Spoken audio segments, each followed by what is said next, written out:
नमस्कार दोस्तों, जय माता दी दोस्तों। आप सभी का बहुत बहुत स्वागत है हमारे चैनल में। तो दोस्तों, यह वीडियो आप सभी के लिए बहुत खास और महत्वपूर्ण है, क्योंकि दोस्तों यह वीडियो में आप सभी के जीवन से जुड़ी ऐसे महत्वपूर्ण राज्य हैं। तो चलिए शुरुआत एक कहानी से करेंगे, जो कि कहीं ना कहीं आपके जीवन से अवश्य ही जुड़ी हुई है। आपके आसपास या आपके स्वयं के घर परिवार में यह घटना अवश्य ही घट रही है। इस कहानी को ध्यान से सुने और फिर इस कहानी के बाद वीडियो के असली विषय पर हम चर्चा करेंगे, जो आपके जीवन में बेहद महत्वपूर्ण होने जा रहा है।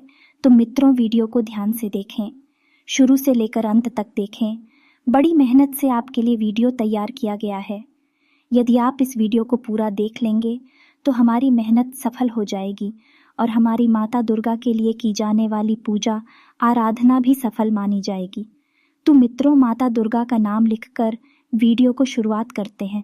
कहानी कुछ इस प्रकार है और यह एक सच्ची कहानी है। मित्रों, मेरे एक जानने वाले हैं, परिचित हैं, उनकी बहन है का नया नया विवाह हुआ था।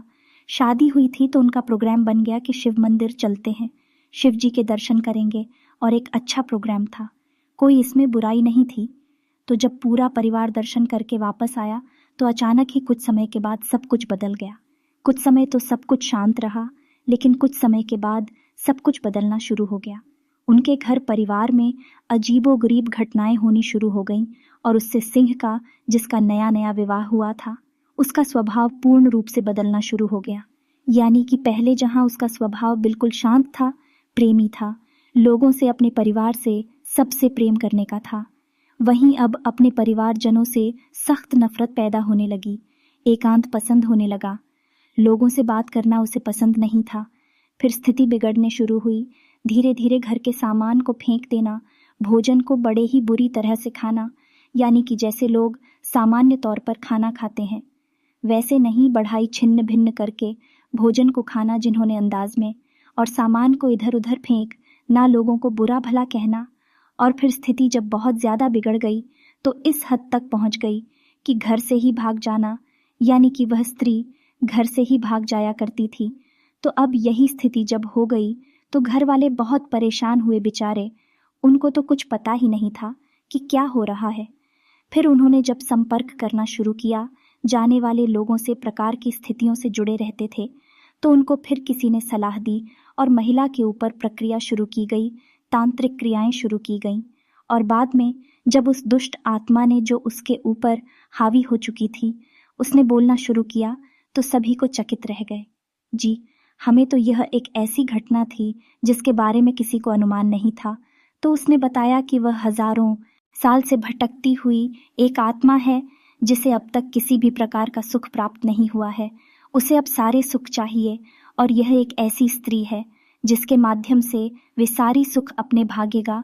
तो जब उससे पूछा गया कि तुम्हें यह स्त्री के शरीर में प्रवेश कब मिला, जब तुम शिव मंदिर गए थे, तो वहां लौटते समय यह परिवार के लोग एक पुलिया पर, छोटा पुल होता है, पुलिया पर रुकी थी, तो पुलिया के इस तरह यह स्त्री आकर बैठ गई थी और वहीं पर मेरा निवास था। वह मैंने इस स्त्री को देखा और मैं इसके पीछे लग गया, और उसके बाद फिर मैं इसके ऊपर हावी हो गया। तो जब ये सब पता चल गया तो उसके बाद फिर उसके ऊपर क्रियाकर्म किया गया। सारा कार्यक्रम करने के बाद में फिर उस दुष्ट आत्मा से उस स्त्री को मुक्त भी किया गया, और अब वही सुखी जीवन जी रही है। उसके ऊपर किसी भी प्रकार की बाधा नहीं है। तो मित्रों, यह जो कहानी मैंने आपको सुनाई है, यह कहानी एक वास्तविक कहानी है और एक अच्छे वाले परिवार की बर्बाद होने की, नष्ट होने की कहानी है। बाद में उनका सब कुछ सामान्य हो गया, लेकिन उससे पहले उनकी बहुत ज़्यादा हानि भी हो चुकी है। तो अब बात करते हैं कि यह कहानी हमें क्यों सुननी चाहिए। यह कहानी हमें इसलिए सुननी चाहिए मित्रों कि हमारे जीवन में भी कुछ परेशानी अवश्य चल रही है। कुछ तो सामान्य है, जीवन में होने वाली एक सामान्य सी घटनाएं हैं, परेशानियां हैं, वह तो ठीक है, लेकिन कुछ असामान्य घटनाएं भी हो रही हैं। जैसे कि आपने कोई व्यापार शुरू किया और उसमें सिर्फ नुकसान ही होता चला जा रहा है। ऐसा लग रहा है कि जहां आपको फायदा होने जा रहा था, वहां से भी अचानक नुकसान होना शुरू हो जाता है। जैसे कोई आपके पीछे लगा है, सोच समझकर आपको परेशान कर रहा है, या आपकी नौकरी में भी आपको बड़ी कष्ट प्राप्त हो रहे। जहां की नौकरी पहले सुख से चल रही थी, वही अब आपको बेहद परेशानियां हो रही हैं। आपके घर में बीमारियों का वास हो गया है कि अखिलेश का माहौल रहने लगा है। पारिवारिक माहौल पूरी तरह से बर्बाद हो चुका है। लोगों में आपस में किसी भी प्रकार का प्रेम नहीं बचा है। लोग एक दूसरे से जुड़ते हैं, नफरत करते हैं, बात भी नहीं करते हैं। परिवार परिवार जैसा नहीं बचा है। मित्रों, ये सारी घटनाएं हैं। यह क्यों होती हमारी साथ में, इसके बारे में आज हम चर्चा करने जा रहे हैं। वीडियो का टॉपिक बहुत ही खास है। हर व्यक्ति के लिए यह खास है क्योंकि हर व्यक्ति किसी न किसी प्रकार की बाधा से पीड़ित अवश्य है और अत्यधिक बाधाओं से पीड़ित इंसान हमसे संपर्क करने की कोशिश भी करते हैं। उन्हें बाधाओं से मुक्ति भी दिलाई जाती है। तो फिलहाल हम चर्चा कर रहे हैं, तो सबसे पहले आपको बता देते हैं कि भूत होते क्या है। यह जानना हमारे लिए बेहद ज़रूरी है। तभी हम इनसे मुक्ति प्राप्त कर सकते हैं या इनके चंगुल में आने से बच सकते हैं। तो मित्रों, वीडियो को ध्यान से देखते रहे और समझने का प्रयास करें कि हम आपको क्या चाह रहे हैं। तो मित्रों, जो आत्मा होती है वही भूत होती है। हर इंसान मरने के बाद भूत बनता है। तो हमारे अंदर जो आत्मा निवास करती है उसी हम जीवात्मा कहते हैं। जब इंसान मर जाता है तो जो स्थूल शरीर है हमारा वह नष्ट हो जाता है और हमारा सूक्ष्म शरीर बचा रह जाता है, जिसे हम प्रेतात्मा कहते हैं। जीवात्मा जिस शरीर में निवास करती है, स्थूल शरीर में इसकी उम्र 120 वर्ष होती है, लेकिन आत्मा शरीर में निवास करती है। उस शरीर की उम्र अनंत काल तक होती है या नहीं, वह हजारों लाखों वर्ष तक जीवित रह सकता है। और जब उस आत्मा को मुक्ति प्राप्त हो जाती है, वह आत्मा उस परम धाम में निवास करने लगती है, तो वह सूक्ष्म आत्मा बन जाती है। यानी कि उसकी उन्हें एक बार मृत्यु कह सकते हैं। सूक्ष्म शरीर से भी वह बाहर निकल जाती है। फिर उसका इस संसार से कोई लेना देना नहीं होता। लेकिन जब तक वह आत्मा शुद्ध शरीर में रहती है तो उसे ही हम प्रेतात्मा या फिर बहुत कहते हैं। भटकते रहते उनके अंदर भावनाएं तो होती हैं।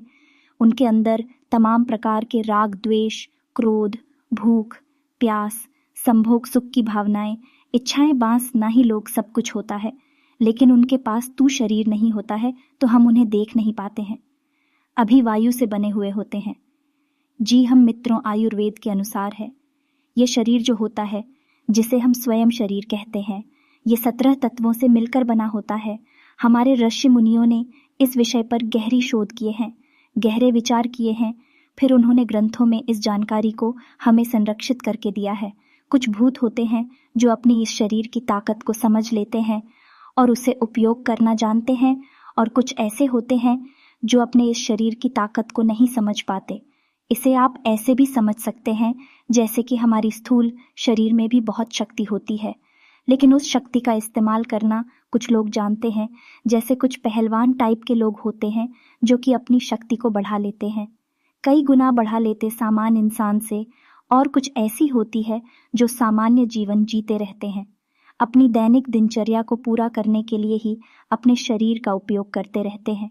तो इसी प्रकार जो सूक्ष्म शरीर है, उस शरीर में रहने वाले लोग जुड़ते हैं जो आत्मा होती है।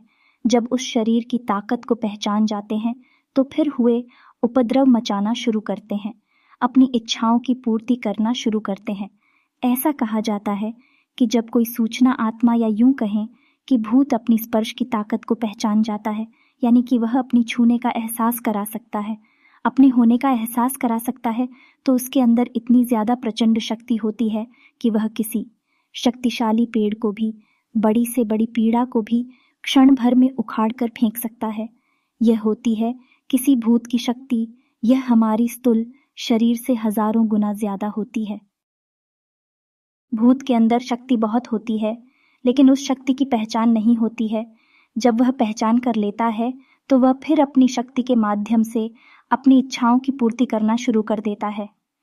भूत मानसिक तौर पर भी अत्यंत शक्तिशाली होते हैं, इसी पर भी हावी हो सकते हैं। जब अपनी शक्ति को पहचान जाते हैं तो फिर किसी के भी दिमाग पर हावी हो सकते हैं और उसी प्रकार व्यवस्थाओं को पूर्ति करना शुरू करते हैं। मित्रों, कुछ भूत या कुछ जीवात्मा है जो उसे शमशरी में रहती हैं, भी अच्छी भी होती हैं, जो मरने के बाद अच्छे अच्छे कर्म करती हैं, लोगों की इच्छा पूर्ति में मदद करती हैं, जिन्हें हम पीर फकीर बाबा कहते हैं, इस सिद्ध बाबा कहते हैं। इनकी छोटी छोटी स्थान भी बनाए जाते हैं, इनकी पूजा आराधना भी की जाती है। लोग इनकी पूजा करते हैं, मनोकामना की पूर्ति होती है। लोगों को लाभ प्राप्त होता है। ऐसी आत्माएं बड़ी सहायक होती हैं और अपनी मुक्ति के मार्ग को भी प्रशस्त करती हैं लोगों की मदद करने के माध्यम से। लेकिन कुछ दुष्ट आत्माएं होती हैं जो लोगों के माध्यम से अपनी इच्छाओं की पूर्ति करना चाहती है, तो हमें उन्हीं आत्माओं से बचना है। तो भी तो सबसे पहले हम जानते हैं कि ऐसी आत्माएं हमारे ऊपर हावी कब होती हैं, किस जगह पर होती हैं, क्या स्थिति होती है जब ऐसी आत्माएं हमारी शरीफ पर हावी हो जाती हैं और हमारा बिना शुरू हो जाता है। तो मित्रों, हम आपको बताते हैं कि कुछ लोग कहते हैं कि भूत से राशि मिल जाए तो भूत हमारे ऊपर हावी हो जाता है। नहीं, यह बात बिल्कुल गलत है। भूत की कोई राशि नहीं हो सकती। राशि उसकी होती है जिसका जन्म होता है। बहुत का कोई जन्म नहीं होता है, सूक्ष्म शरीर का कोई जन्म नहीं होता है। वह हमेशा से हमारे साथ विद्यमान है, तो उसकी राशि भी नहीं हो सकती है। तो जब हमारा शरीर, स्थूल शरीर जिसमें जो हमें अभी दिखाई दे रहा है, यह नष्ट हो जाता है, तो हमारी राशि की भी सीमा समाप्त हो जाती है। तो भूत की कोई राशि नहीं होती है। तो फिर भूत हमारे ऊपर हावी ही क्यों होते हैं? तो भुतहा भी होते हैं। कुछ विशेष परिस्थितियों में तुम्हें तो सबसे पहले जानते हैं कि किन स्थानों पर भूतों का वास होता है, कि किसी नदी में, किसी पुल पर, किसी एकांत खंडहर में, किसी एकांत स्थान में जहां कोई नहीं जाता आता है, ऐसे स्थानों पर भूतों का वास होता है। ऐसे स्थानों पर हमें जाने से बचना चाहिए, और यदि हम जाते भी हैं तो फिर हमें ईश्वर का ध्यान करते रहना चाहिए, माँ भद्रकाली का ध्यान करते रहना चाहिए। किसी सुनसान स्थान पर, किसी पेड़ के नीचे टॉयलेट नहीं करनी चाहिए, वहां पर भी अक्सर भूतों का वास होता है। कभी कभी आप जा रहे हैं रास्ते पर और चौराहे पर या किराए पर आपने देखा कि किसी विशेष प्रकार का नारियल रखा है, कोई नींबू रखा है, उसे आपको दूरी बनानी है, उसे लांघना नहीं है। किसी भी कीमत पर वह निश्चित ही किसी के द्वारा किया गया कोई तांत्रिक प्रक्रिया है, उसे आपको दूरी बनाकर रखनी है, वह आपको नहीं जाना। ऐसे स्थान पर भी भूत का वास होता है। आप अचानक किसी एकांत स्थान पर जा रहे हैं और आप एक मटका दिखाई देता है, छोटा घर आया लौट आया, कोई भी ऐसा बर्तन दिखाई देता है जो ढका हुआ है, उसे आपको हरगिज नहीं खोलना है। वह भी भूत का कोई ना कोई माध्यम है, कोई ना कोई प्रकार है। तो मित्रों, यह तो थी जानकारी के किन स्थानों पर आपको भूत मिल सकते हैं। ऐसे स्थानों पर आप या तो जाए ही ना, और यदि आप जहां भी रहे हैं तो आप बजरंगबली नाम लेते हुए, जय बजरंगबली के स्मरण मात्र से ही हर एक नकारात्मक शक्ति समाप्त हो जाती है, दूर हट जाती है। तुम्हें तो अब यह कैसे पहचानेंगे कि आपके ऊपर या आपके परिवार में किसी सदस्य के ऊपर किसी प्रकार की प्रेत आत्मा, भूत आत्मा का वास है? तो इसके लिए समझते हैं कि एक ऐसा इंसान है जिसका स्वभाव जैसा भी था, आज आप उसे अच्छी तरह से जानते थे, अचानक से परिवर्तित हो जाता है, बदल जाता है। यानी चौंकाने वाली स्थिति होती है, जैसे कि किसी को कुछ मीठा बिल्कुल भी पसंद नहीं था, मीठा नहीं खाता था, लेकिन अचानक ऐसा हुआ कि अब उसे मीठा बहुत पसंद है। दिखा नहीं खाता था, अचानक ऐसा हुआ कि उसे दिखा बहुत पसंद है। अचानक ही वह अनाप शनाप अनर्गल बातें बहुत करता है। अचानक ही उसकी आंखें लाल हो जाती हैं। अचानक ही उसके शरीर में कंपन शुरू हो जाता है। अचानक ही उसके रोंगटे खड़े होने लगते हैं। ये सब प्रकार हैं, सब लक्षण है कि उसके शरीर पर किसी न किसी प्रकार की बुरी आत्मा का साया आ चुका है। और भी कई लक्षण हैं, और भी कई तरीके हैं जिससे हम यह जान सकते हैं, जैसे कि ऐसा इंसान एकांत फ्री हो जाता है, वह हमेशा एकांत में रहना साथ चाहता है। तेज रोशनी से, तेज शोर से उसे दूर रहना पसंद है। वह तेज रोशनी में नहीं रह सकता है। अपने प्रिय से, यानी अपने परिवारजनों से, अपने मित्रों से, अपने प्रेम से नफरत करने लगता है, उनसे छढ़े ही लगता है, यहाँ तक कि उनकी जान लेने की कोशिश भी कर सकता है। कुछ स्थितियों में तो यहाँ तक भी देखा गया है कि अपने स्वयं के शरीर से भी वह नफरत करने लगता है और उसे हानि पहुंचाने लगता है। जी हाँ, ये सारे जो प्रकार हैं, इसे आप पहचान सकते हैं कि किसी के ऊपर किसी प्रकार का साया है कि नहीं है। शुरुआत धीरे धीमे होती है, लेकिन स्थिति आगे चलकर बढ़ती चली जाती है, बिगड़ती चली जाती है। जो भी प्रेत आत्मा, भूत आत्मा उसके ऊपर बात कर रही है, वह अपनी इच्छाओं की पूर्ति के लिए फिर उस पर हावी होती चली जाती है। मित्रों, तो आपको पहचानना है और उसके लिए प्रक्रिया शुरू कर देनी है। कभी कभी भूत किसी इंसान के माध्यम से हमारे घर में प्रवेश कर जाता है और फिर वह हमारे घर में ही बात करने लगता है, तो ऐसी स्थिति में क्या होता है कि हमारे घर का माहौल बदलने लगता है। फिर हमारे घर के सभी लोग एक दूसरे से झड़ने लगते हैं। घर में सुख समृद्धि समाप्त हो जाती है, शांति भंग हो जाती है कि अखिलेश का माहौल अक्सर बना रहता है। परिवार के लोग एक दूसरे से बात करना पसंद नहीं करते हैं। जहाँ पहले एक साथ बैठकर घंटों बातें हुआ करती थीं, वहाँ अब 1 मिनट के लिए ही किसी प्रकार की आपस में लोग बात नहीं करते हैं। काम की बात करना भी मुश्किल हो जाता है। सुख समृद्धि समाप्त हो जाती है। धन के आगमन के रास्ते बंद होने लगते हैं।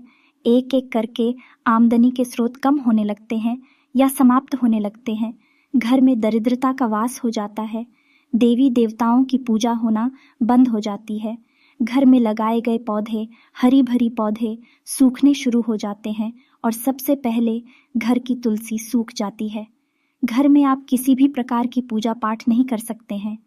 जब आप पूजा पाठ करने की कोशिश करते हैं तो तमाम प्रकार के विघ्न और बाधाएं उत्पन्न होती हैं। हो सकता है कि पूजा बीच में ही भाग हो जाए, पूर्ण होने से पहले ही पूजा नष्ट हो जाए।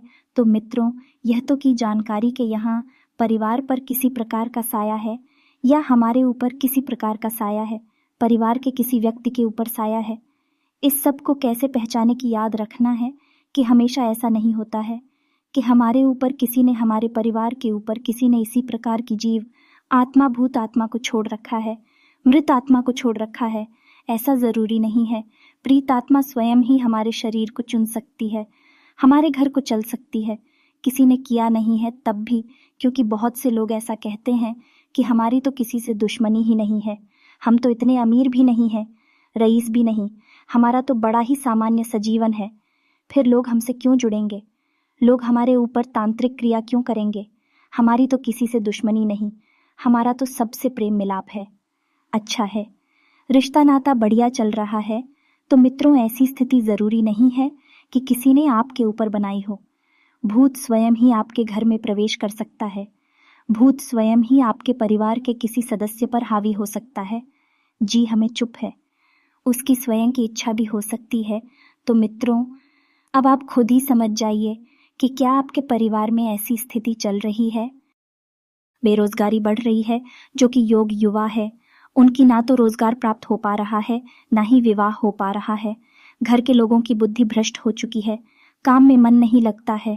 उलझुल गतिविधियां पड़ने लगी हैं, जैसे जुआ, शराब आदि की गतिविधियां बढ़ने लगी हैं।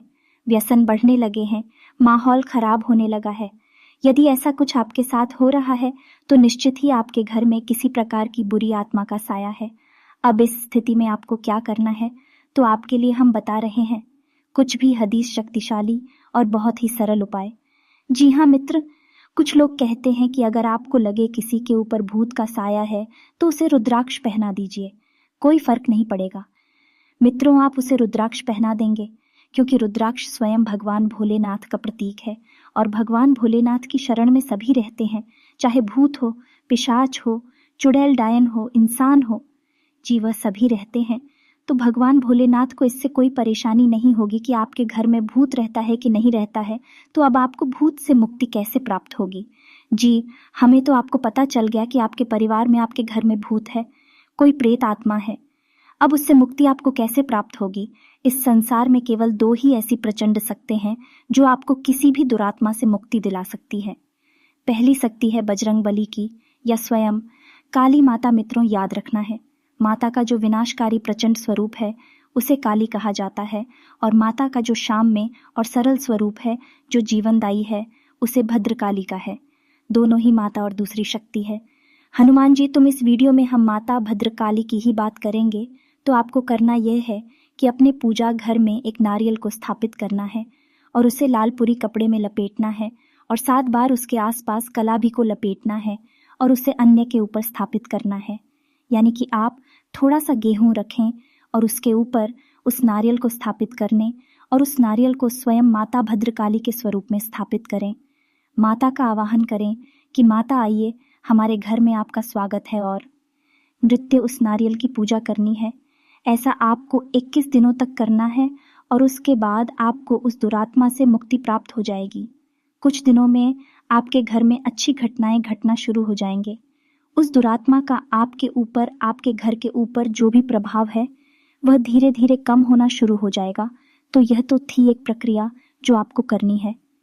दूसरी प्रक्रिया आपको यह करनी है कि आपको अपने घर के हर एक कोने में गंगा जल का छिड़काव करना है। जी हाँ मित्रों, और आपको गंगा जल का छिड़काव करना है उस समय जब आपके घर के सभी लोग सो रहे हो या शांति हो। यह कार्य सर्वोत्तम रहेगा कि आप ब्रह्म मुहूर्त में करें। सुबह 4 बजे जाकर आप इस क्रिया को करें, और जब आप गंगा जल का छिड़काव करें तो उस वक्त भी माता भद्रकाली का नाम स्मरण करते चलें और माता से प्रार्थना करें कि माता, हमसे जो भी भूल चूक हुई है उसके लिए हमें क्षमा करें, हमारी गलतियों को माफ करें और हमें इस दुरात्मा से मुक्ति प्रदान करें। तो आपको इस प्रक्रिया को भी 1, 2 या 3 बार दोहराना है, और इसी के साथ साथ आपको अपने घर के दरवाजे पर गाय के गोबर से लिपाई करना है। गाय के गोबर से थोड़ा सा लीपन करके उस पर चौक बनाना है और उस पर एक दीपक जलाना है। इतना करने मात्र से मित्रों, आपको आपके परिवार की जो दुरात्मा है या आपके घर के परिवार के किसी सदस्य पर किसी प्रकार की बुरी आत्मा का साया है, उसे आपको मुक्ति प्राप्त हो जाएगी। आपको 21 दिनों तक माता का पूजन करना है, और उसके बाद जब आपकी मनोकामना पूर्ण हो जाए, आपको तो आत्मा से मुक्ति प्राप्त हो जाए, आपके परिवार में सुख शांति का वास हो जाए, तो फिर आपको उस नारियल को आपके नज़दीक जो भी माता का, माता काली का या भद्रकाली का, यह अम्बे माँ का मंदिर है, वहाँ उस नारियल को आपको समर्पित कर देना है। और इसके बाद आपका सारा जो किया कराया है या आपके ऊपर जो किसी प्रकार का साया है, सबसे आपको मुक्ति प्राप्त हो जाएगी।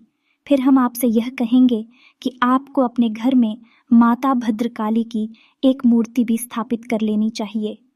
फोटो या मूर्ति रूप में आप माता को पूछना भी शुरू करें। आपको जीवन में आगे कभी भी किसी प्रकार की बाधा का सामना नहीं करना पड़ेगा। तुम्हें तो यह तो थी जानकारी कि आपको कैसे जीवन में सुख और शांति प्राप्त हो सकती है। इसका एकमात्र माध्यम सिर्फ माता है, माता भद्रकाली है। जी हाँ मित्रों, उम्मीद है वीडियो में दी गई जानकारी आपको पसंद आई होगी। यदि जानकारी पसंद आई है तो पूरे भक्ति भाव के साथ माता को याद करते हुए कमेंट में जय माँ भद्रकाली अवश्य लिखें, और वीडियो को एक प्यारा सा लाइक भी कर दें। हमारा मनोबल बढ़ता है, बहुत मेहनत लगती है इस प्रकार के वीडियोस बनाने के लिए, जानकारी को इकट्ठा करने के लिए। उम्मीद है आपको जानकारी पसंद आई होगी। मिलते हैं अगले ज्ञानवर्धक वीडियो में, तब तक के लिए धन्यवाद।